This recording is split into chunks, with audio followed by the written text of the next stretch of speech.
From the Iowa Agribusiness Radio Network studios in Des Moines, this is Iowa Ag Matters. I'm Riley Smith. In today's show, Dustin continues his conversation with Department of the Interior Associate Deputy Secretary Karen Budd-Falen.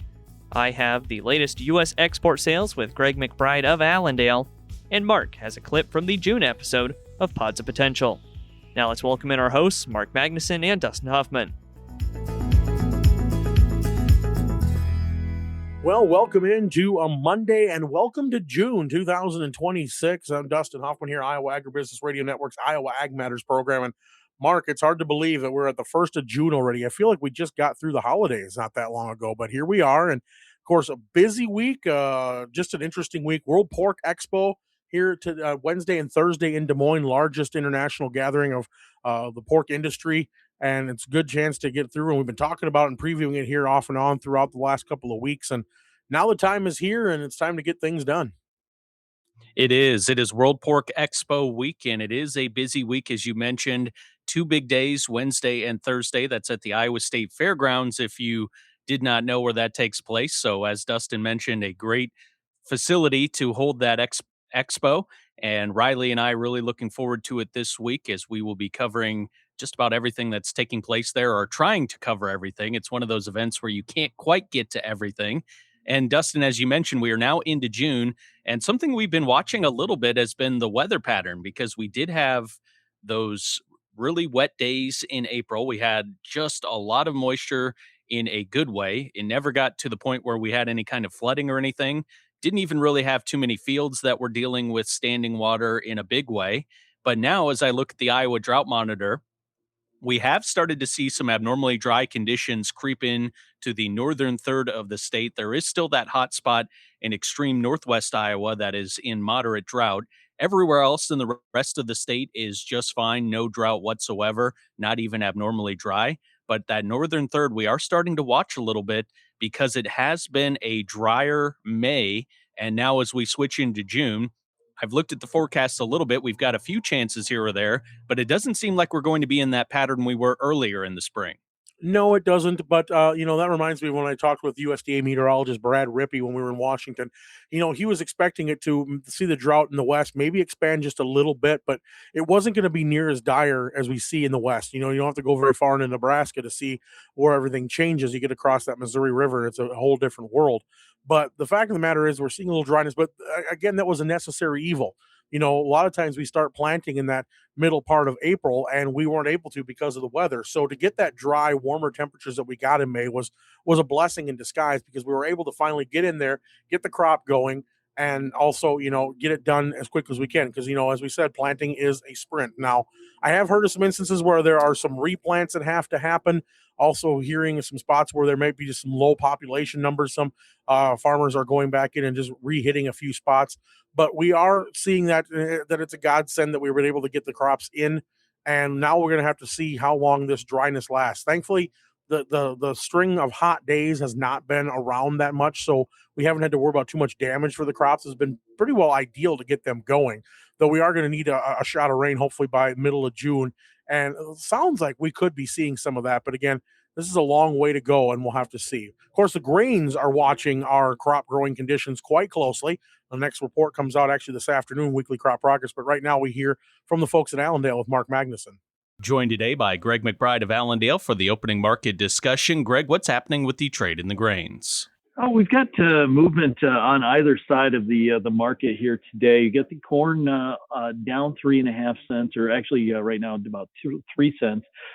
We saw fund liquidation through Tuesday of last week via the CFTC Commitment of Traders report. So we are seeing some money come out of the long side of the market here. This is normal at this time of the year. As we go into mid to late May and into early to mid June, we do see these markets start to top out. Well, we saw that happen right after the USDA report in May. It's continued. It's caught a little bit of momentum to the downside here over the last week and a half.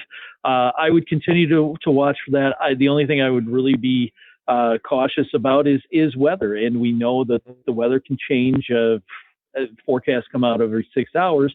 That'll be something to watch. Right now, there's talks of a potential flash drought in southeast Minnesota, northeast Iowa, southwest Wisconsin, northern Illinois. That could hamper some things, big corn growing areas that they are. But that'll be something that is more localized. But it will take note, or traders will take note of it. On the soybean side of things, we've seen strength in the soybean oil following the palm oil, the veg oils over the past couple of weeks. It's going up to new contract highs. Well, the soybeans are going to follow strength on that. You also do have crude up $6 after this morning. We heard that Iran had halted indirect talks with the United States over some Lebanon and Gaza ceasefire violations. So we know that this whole situation in the Middle East is kind of tenuous, and that's a situation that can bring on headline risk or risk on, risk off management of movement in the markets as well.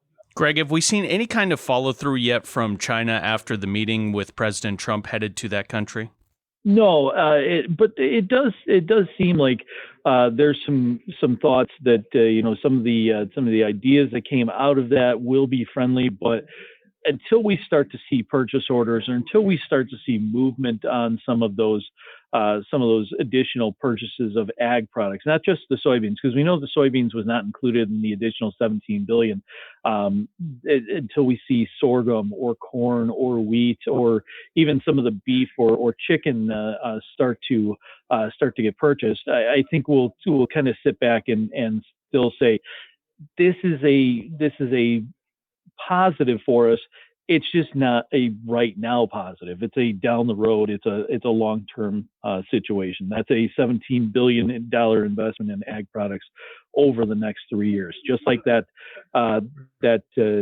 soybean deal from last October was 12 million metric tons of old crop beans, and then 25 million for the next 3 years each. So 26, 27, and 28 gets 25 million. Every county fair has that special person or family. They are there before the gates open and long after the lights go out, helping families with projects and pitching in wherever they're needed, never asking for recognition. The Iowa Agribusiness Radio Network, along with Wiffles Hybrids, is honoring them with the Heart of the County Fair Award. 6 winners will be recognized locally and at the Iowa State Fair with a plaque, cash prize, VIP passes, and food coupons. Don't delay. Nominations are due June 1st. Visit iowaagnet.com to nominate today.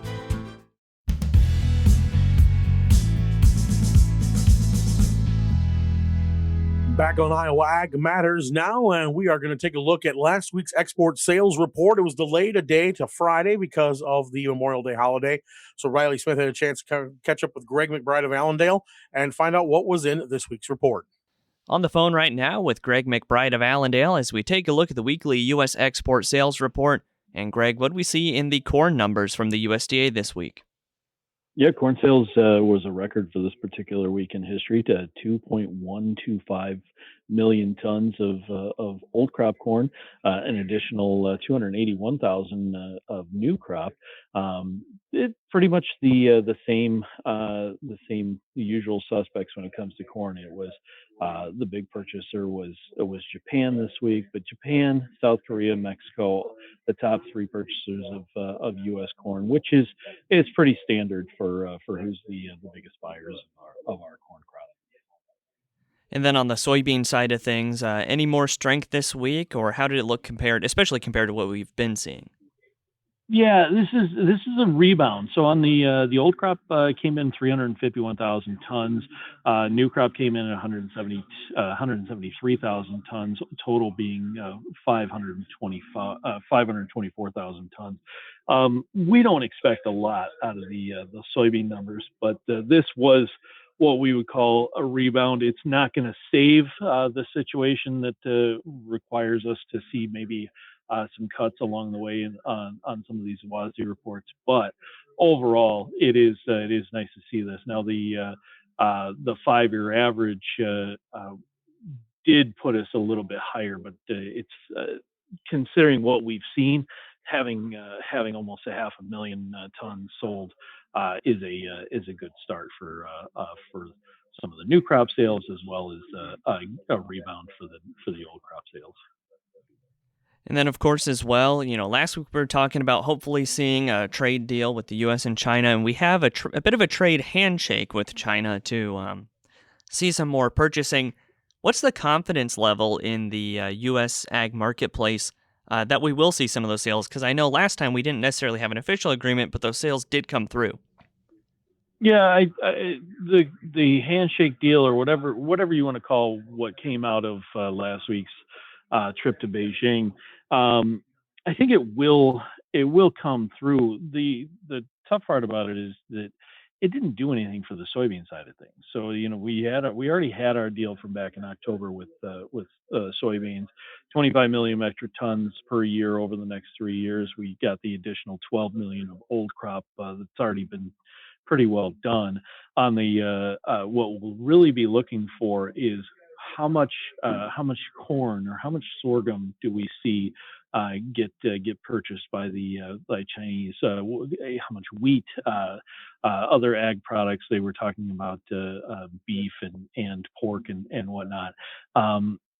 It'll be interesting because the sorghum and the corn will probably be the primary recipients of those purchases, but it's giving us a dollar amount doesn't necessarily help us to gauge what to expect, because it's 17 billion across the next 3 years, and it doesn't give us anything as far as, well, it's going to be this percentage of corn and this percentage of sorghum and anything else like that. So it's tough to quantify what it actually does for us. It is friendly, but it doesn't necessarily quantify anything for us. All right, Greg, lots of great information today. For anybody who would like to get in touch for more marketing information from Allendale, how can they do that? Give us a call at 800-2-MARKET. That's 800-262-7538. Your local radio station brings you the local news you depend on. The Iowa Agribusiness Radio Network complements that with ag news, weather, and market updates tailored for Iowa's farmers. Together, we deliver the best of both worlds, local connection and industry expertise. It's all to keep you connected with the heartbeat of the heartland. The Iowa Agribusiness Radio Network, connecting rural Iowa with the news that matters to you.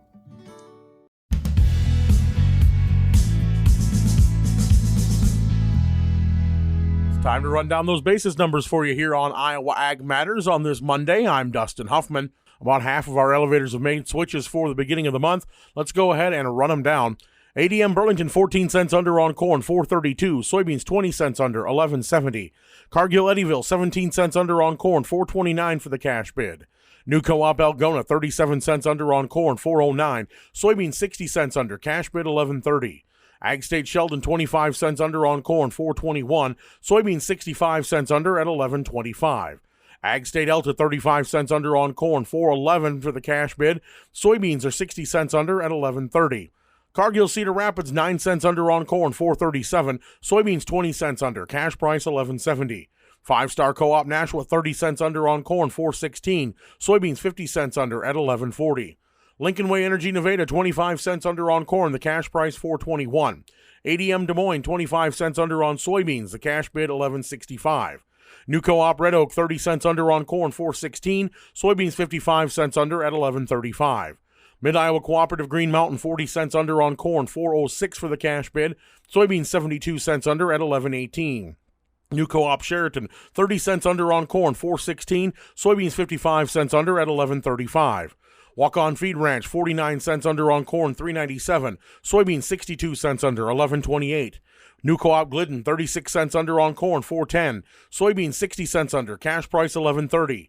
Innovative Ag Farley 42 cents under on corn, cash bid $4.04. Soybeans 62 cents under, $11.28. And at Cargill Muscatine, they're 19 cents under on corn, $4.27. Soybeans 24 cents under at $11.66. Cash corn and soybean bids are subject to change without notice. Always check with your local elevator when making sales to obtain the most recent price.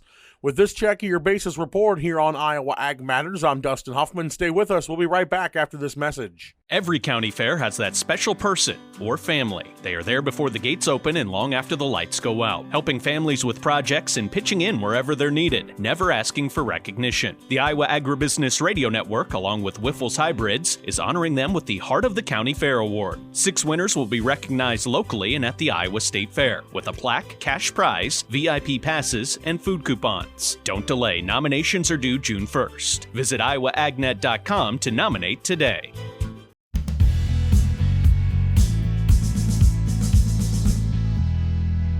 Back on Iowa Ag Matters, we're going to continue my conversation with the Department of the Interior's Associate Deputy Secretary, Karen Budd-Falen. We talked about a lot of issues, grazing and the rangeland protection, and we're going to talk a little bit about conservation and animal protection now. One of the big issues in front of the Department of Interior has been the sage grouse and what to do with the sage grouse in the western states. They have now come out with studies from the University of Idaho and others showing that well-managed grazing is a benefit to sage grouse. And there's lots of other species in that same category. We can manage cattle, we can rotate them, we can use them to our benefit to increase soil health, soil productivity, control noxious weeds, and prevent wildfire. In fact, one of Department of Interior's initiatives this year, because of the horrible drought, and because it is going to be a wildfire season, is to lean much farther forward to using livestock grazing to control things like cheatgrass and other grasses that, as soon as they light on fire, are going to destroy hundreds of thousands of acres. Situation with wolves and other predators that are protected by the Endangered Species Act, but also a damage to the cattle industry and those producers. The Assistant Secretary was asked about what the plans are going forward to help protect both the animals safely, but also protect the investment of the cattle ranchers who are having their areas invaded by some of these now protected animals. The question about wolves is kind of tricky because we have different management authorities for each. The wolves in Yellowstone were delisted by Congress in the in the early teens? I can't remember. The courts, much to their disgruntlement in the court in Montana, had to accept that Congress delisted the wolves, and based on separation of powers, they had to agree with what Congress did. So the wolves in Wyoming, Montana, Idaho, parts of Oregon, parts of Washington are fully managed by the states. The wolves in the surrounding areas, part of them are listed as endangered, which gives the federal government a lot more management control, specifically the Fish and Wildlife Service. The wolves in Minnesota are listed as threatened. The wolves in Arizona and New Mexico are actually a different species of wolf. They're a Mexican wolf. They're managed differently. The wolves in Colorado are there under a federal 10J rule, so they're managed by the states. So there's not a one-size-fits-all kind of thing. With regard to the federally listed rules, Department of Interior is looking at its regulations regarding when it can determine that wolves are causing too great a livestock loss or human health and safety. And if you look at some of the maps we've seen, wolves in Wyoming, quite frankly, have been shot at so many times because they're under state management. They are afraid of people. They stay in Yellowstone and there hasn't been a cow in Yellowstone National Park in forever.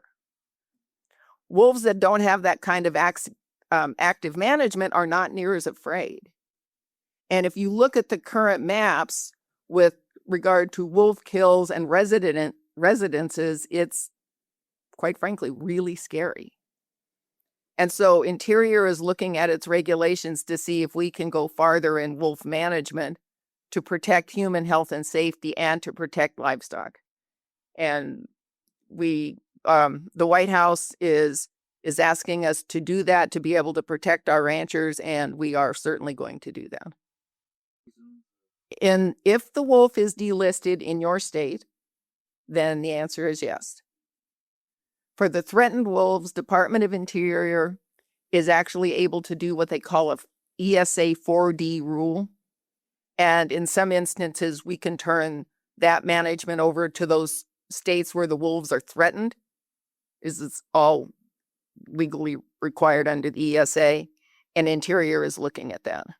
Hi, my name is Ethan Smith, and I've been a certified crop advisor in Iowa for about 6 years. The Iowa CCA program is valuable to me because it helps keep me informed on new topics and research around the industry, including soils, insects, diseases, and much more. It's also a great way to network with others around the state and beyond. Iowa is known for its crops, and that's why we're here. To learn more about becoming a certified crop advisor, visit iowacca.org. Well, Dustin, of course, one of those big topics in the ag world that we've been watching very closely, especially in recent months, has been the price of fertilizer and what that's going to mean not only for the current time frame of agriculture here in the U.S., but looking towards the future, because it's going to take some time to hopefully normalize. But the Federal Trade Commission has opened an industry-wide investigation into fertilizer prices after sharp increases during spring planting. Reuters reported that FTC Chairman Andrew Ferguson said the agency is using civil investigation demands to gather documents and testimony. And the probe comes as growers face higher fertilizer and fuel costs. Reuters says that urea prices have climbed 55% since shipping through the Strait of Hormuz was blocked. Nitrogen fertilizer rose 33%. So we knew that this was something that was probably coming down the pipeline, but it sounds like the rubber's kind of meeting the road. And the thing is, this was a discussion that was being talked about before we had the situation in Iran and the Strait of Hormuz. I mean, you think about it, we have got 4 companies controlling most of, or just about a good lion's share of the fertilizer marketplace. You know, we talk about 4 beef packers that control a lion's share of the beef marketplace.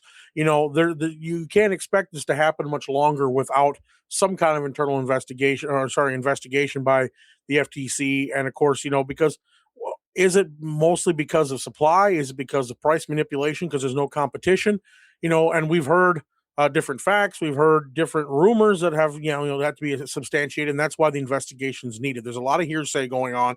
How much of it can we substantiate? That's going to be tough to see, but I am going to be interested to see how this plays out, Mark. Yes, it's something that we knew was a big focus because of those high prices, as you mentioned, even before the Strait of Hormuz was causing problems with shipping fertilizer, and now it's been heightened even further. We'll have more Iowa Ag Matters in a moment. Every county fair has that special person or family. They are there before the gates open and long after the lights go out, helping families with projects and pitching in wherever they're needed, never asking for recognition. The Iowa Agribusiness Radio Network, along with Wiffles Hybrids, is honoring them with the Heart of the County Fair Award. 6 winners will be recognized locally and at the Iowa State Fair, with a plaque, cash prize, VIP passes, and food coupons. Don't delay. Nominations are due June 1st. Visit iowaagnet.com to nominate today.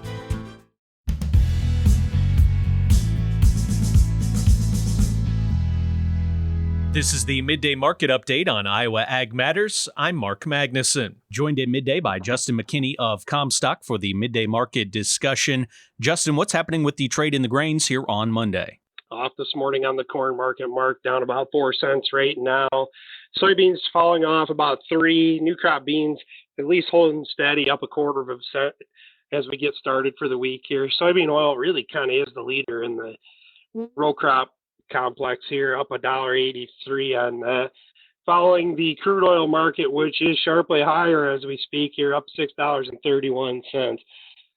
No developments, nothing shaking loose on the Iran-United States front, and that actually has crude oil sharply higher, like I said earlier. But as we started the day not following on the corn, following that crude oil like we had been in the past, but right now we are sitting about 3.5 cents off the low. So maybe we'll get a little bit of spillover from the crude oil into the corn as the day moves on. So, Justin, is the soy oil movement then directly tied to the crude oil price? Yeah, I would assume that as well. You know, as we move forward with the biodiesels and things like that, that is definitely making splashes over there on that soybean oil and putting new highs in the July contract. So we've been up 5 days in a row on that soybean oil. knocking at the $80 mark at $79.62 here this morning. What's happening on the other side of the markets in the livestock trade? Yeah, after Friday's violent day on the cattle complex, we got feeders up $4.20 here this morning. Fed cattle trading 92.5 higher. The deferred's catching a little bid back there. The October's up 205, December's up 225. That's starting to be a little bit of a concern as we were moving into June with delivery going to start happening on those June contracts. So back months were significantly less than the front months, so we'll see how that spread trade plays out as we get moving farther into the month. The hog market here, disappointing again on the hogs, down 52 cents in the June. July's up 50, but August is down 62 cents. And we just cannot catch a bid in them hogs. It's been our struggle all summer. We continue to hear about, we had disease problems, barns empty, and the cutout is not helping at all there when you have bellies trading that $1.12, $1.13 range. If we get a move in the bellies, we might be all right, but it's been slow to develop so far. Start your weekend with insight and inspiration on Weekend Ag Matters from the Iowa Agribusiness Radio Network. Every week we bring you an in-depth look at the top ag stories with a recap of the week's biggest headlines. Join us for long-format interviews with industry leaders and policymakers, giving you insights you won't hear anywhere else. And don't miss our faith-based segment with Russ Parker, Food for Thought, offering a perspective that helps bring clarity and focus to our lives. Make Weekend Ag Matters part of your weekend routine. Tune in every weekend on the Iowa Agribusiness Radio Network. July corn down 4.5 at $4.42 1/4. December corn down 3 3/4 at $4.71 1/4. July soybeans down 3 cents at $11.83 3/4. November soybeans up 1/4 cent at $11.90 1/4. July soybean meal down 4 cents at $3.25.80. July soybean oil up $1.82 at $79.54. On the Merc, June live cattle up 65 cents at $248.90. August feeder cattle up $3.73 at $352.15. June lean hogs down 58 cents at $95.28. June pork cutout unchanged at $111.20. That was a check of the midday markets on Iowa Ag Matters. I'm Mark Magnuson.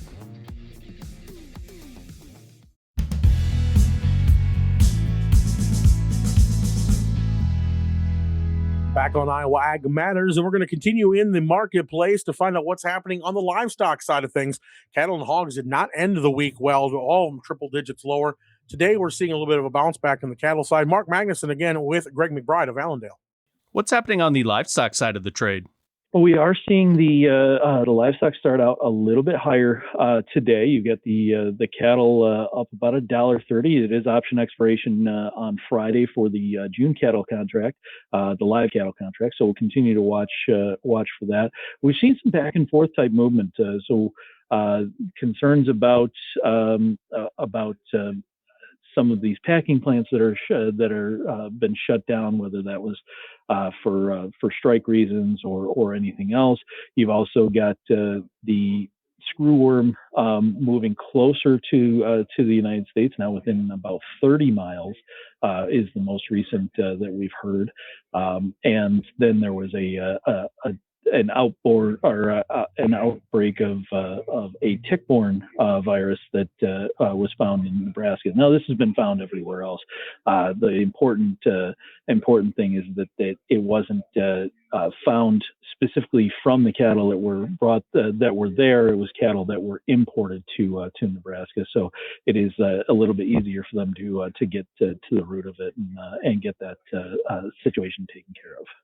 What about the hog side? So on hogs, we're watching again. It's similar to the grain side of things. We've seen selling from the funds over the last couple of weeks. So they are still holding a long position, but they're at the lowest level of a long position that they've held since August of 2024. So you're coming up on 2 years of elevated levels of long positions here. So taking out some situations there. We do have ample supply. We've got some heavier hog weights here recently. We're a little bit concerned about maybe the exports not being as robust as they need to be. So that does put a little bit of pressure into that hog market. We know we've been talking a few weeks and a couple of months ago about the idea of seeing $110 to $112 hogs in these summer months. So well, now we're hovering right around 198 or 95 to 102. So we kind of have to be a little bit careful about this as far as this market, because this is a market that can shift really quick, and we've seen it have its big cut down. Those deep cuts do tend to last for a little bit longer, and we are getting to that point where the summer grilling season, all the procurement for that is coming to the forefront, and it'll start to fall back off as we turn the corner into the actual summer. What's the best way for our listeners to get in touch for more marketing information?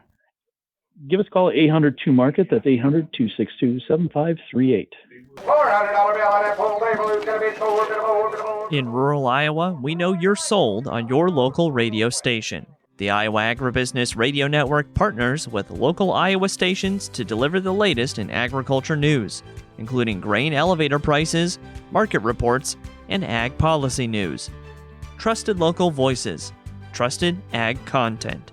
This message is brought to you by your friends at the Iowa Agribusiness Radio Network, where Iowa Ag matters.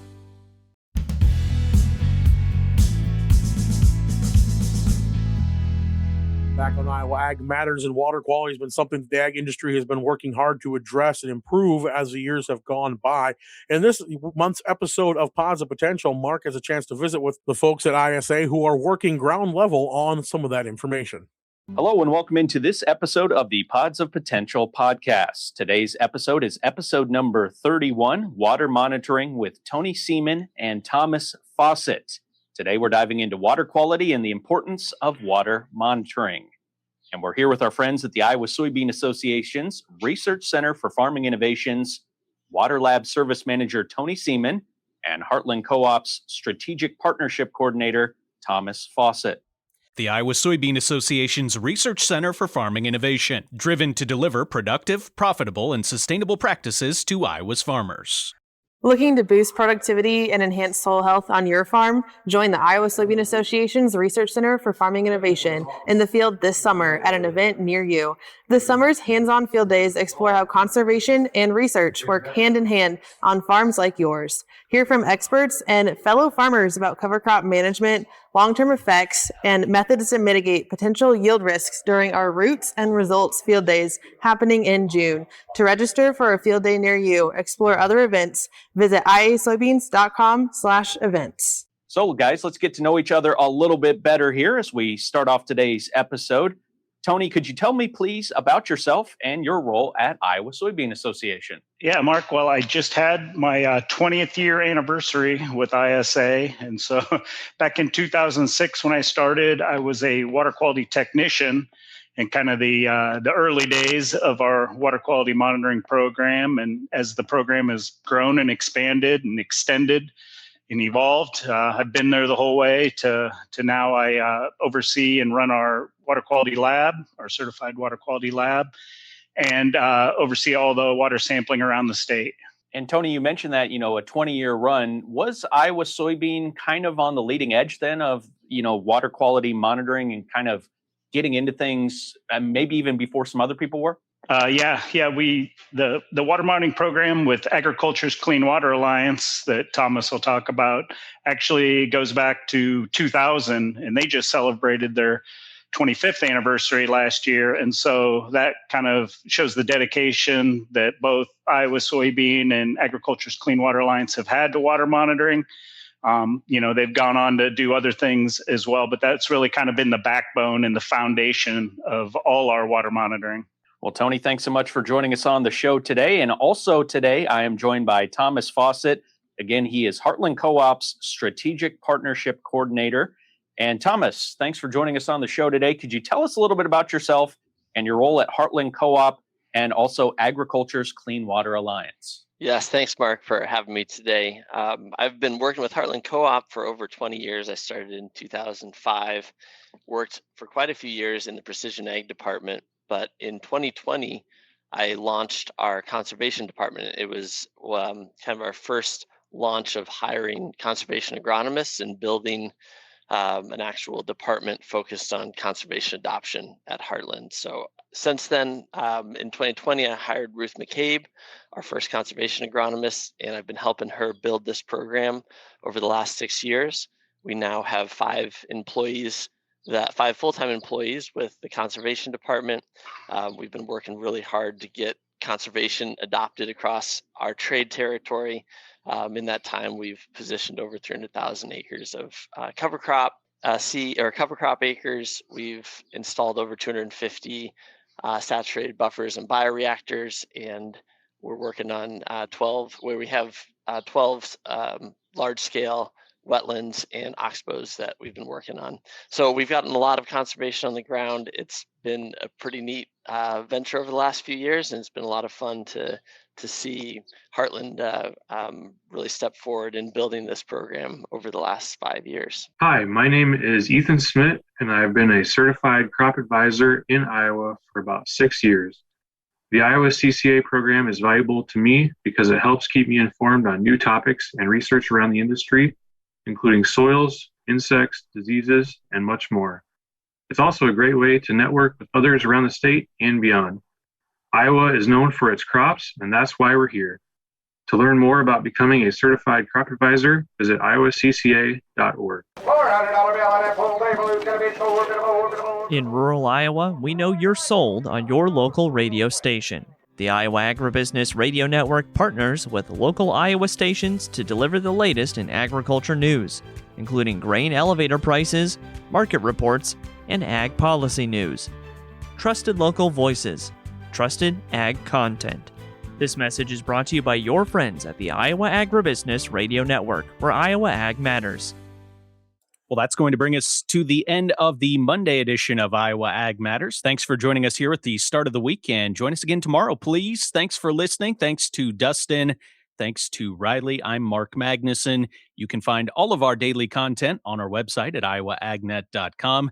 Get signed up for our newsletter as well. You've been listening to Iowa Ag Matters on the Iowa Agribusiness Radio Network.